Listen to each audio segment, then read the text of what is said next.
নমস্কার বন্ধুরা, তিয়াসার রেসিপিতে সকলকে স্বাগত জানাই। আজ আমি শীতের সবজি ফুলকপি আর ডিম আলু দিয়ে একটা দুর্দান্ত স্বাদের রেসিপি আপনাদের বানিয়ে দেখাবো। ঘরে থাকা সামান্য কয়েকটা উপকরণ দিয়ে রেসিপিটা খুব সহজেই তাড়াতাড়ি তৈরি হয়ে যায়। ডিম আলু ফুলকপির রেসিপি তৈরি করার জন্য এখানে আমি একটা ফুলকপিকে কেটে এরকম বড় বড় করে টুকরো করে নিয়েছি। এবার আমি একটা বড় পাত্রের মধ্যে গরম জল নিয়েছি। গরম জলের মধ্যে দিয়ে দিচ্ছি পরিমাণ মতো নুন।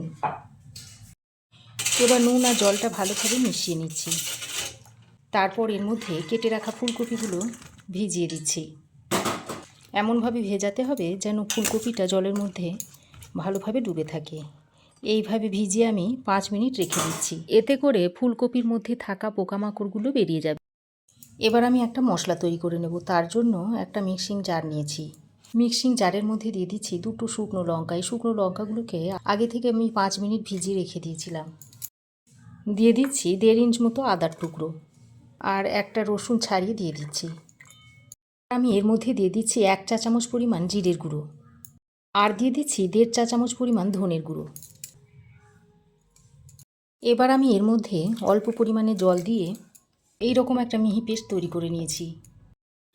এবার গ্যাস অন করে কড়াই গরম করে নিয়েছি। তারপর এর মধ্যে দিয়ে দিচ্ছি বেশ খানিকটা পরিমাণ সাদা তেল।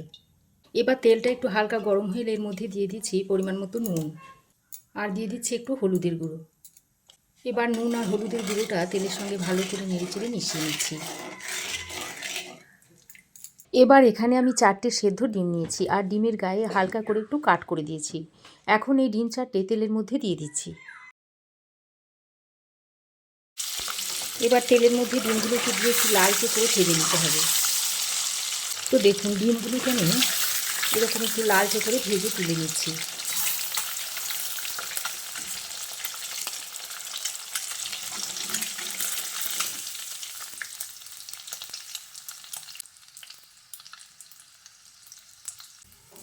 ডিম ভেজে তুলে নেওয়ার পর এর মধ্যে দিয়ে দিচ্ছি আলু আর 2টো মিডিয়াম সাইজের আলুকে আমি এরকম চৌকো করে কেটে নিয়েছি, সেটা এখানে দিয়ে দিচ্ছি। এবার আলুগুলোকেও লালচে করে ভেজে নিতে হবে।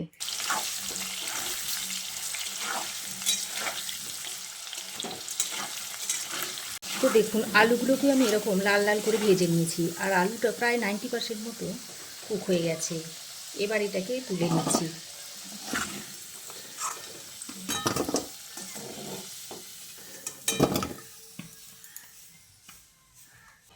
এবার আমি যে ফুলকপিটা নুন জলের মধ্যে ডুবিয়ে রেখেছিলাম তার থেকে জলটা ছেঁকে ফুলকপিগুলোকে সরাসরি এই তেলের মধ্যে দিয়ে দিচ্ছি।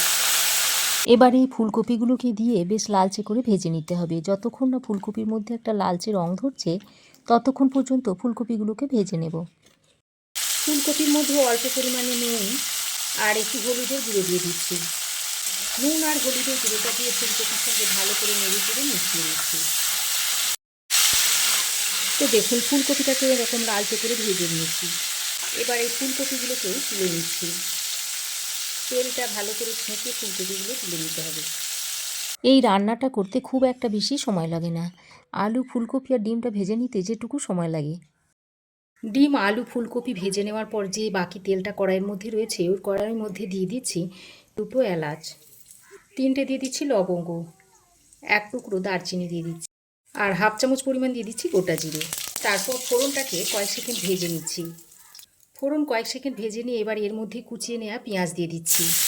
এখানে একটা বড় সাইজের পেঁয়াজকে মিহি করে কুচিয়ে নিয়েছি, সেটা এখানে দিয়ে দিলাম। পেঁয়াজটা দিয়ে তেলের সঙ্গে বেশ লালচে করে ভেজে নেব। পেঁয়াজটা কিছুক্ষণ ভেজে নিয়ে এবার এর মধ্যে দিয়ে দিচ্ছি একটা কুচনো কাঁচা লঙ্কা। তবে যে যেমন ঝাল খান সেই অনুযায়ী লঙ্কাটা দিয়ে নেবেন। লঙ্কাটা দিয়ে পেঁয়াজের সঙ্গে আরও কিছুক্ষণ ভেজে নিতে হবে।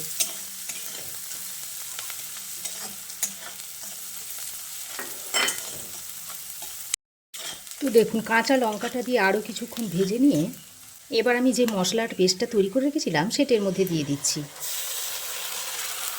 মশলার পেস্টটা দিয়ে আবারও ভালো করে নেড়ে চেড়ে বেশ কিছুক্ষণ কষিয়ে নিতে হবে।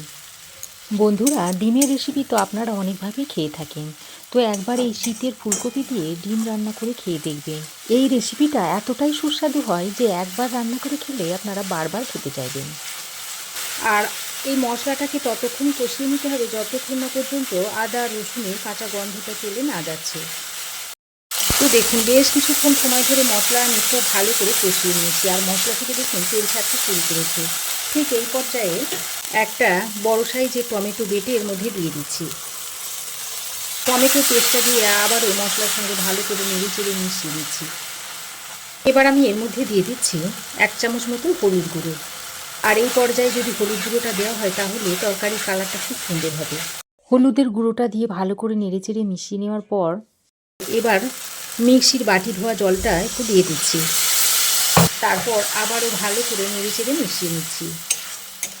তো খুব ভালো করে নেড়ে চেড়ে মিশিয়ে নেওয়ার পর এবার আমি একটা ঢাকনা লাগিয়ে এই মশলাটাকে 3-4 মিনিট মতো কষিয়ে নেব। তো দেখুন, ঢাকা দিয়ে মশলাটাকে আমি 3-4 মিনিট কষিয়ে নিয়েছি। আর দেখুন, মশলা খুব ভালোভাবে কষানো হয়ে গেছে আর মশলা থেকে তেল ছাড়তেও শুরু করেছে। এবার একবার ভালো করে নেড়ে চেড়ে মিশিয়ে নিয়ে এর মধ্যে ভেজে রাখা আলুগুলো দিয়ে দিচ্ছি, আর সঙ্গে ফুলকপিটাও দিয়ে দিচ্ছি। এখন আলু আর ফুলকপিটা দিয়ে আবারও মশলার সঙ্গে খুব ভালো করে নেড়ে চেড়ে মিশিয়ে নিচ্ছি। আলু ও ফুলকপিটা দিয়ে মশলার সঙ্গে বেশ কিছুক্ষণ সময় ধরে ভালো করে মিশিয়ে নিয়েছি।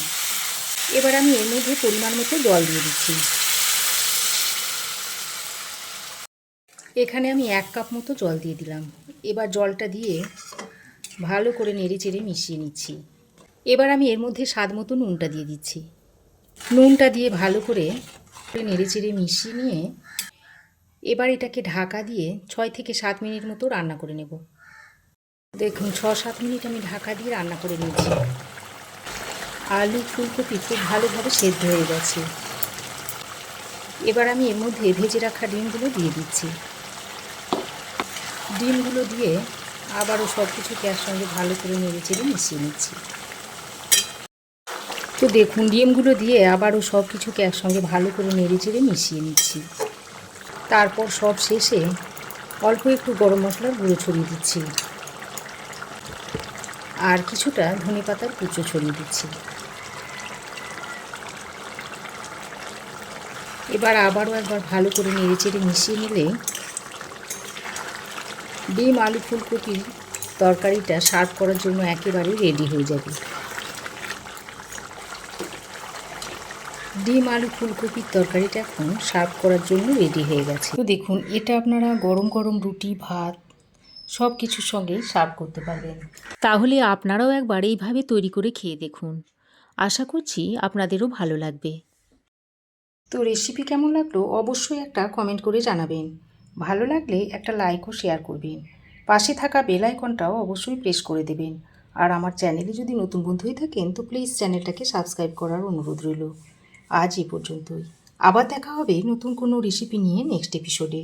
সেই পর্যন্ত ভালো থাকবেন, সুস্থ থাকবেন। ধন্যবাদ।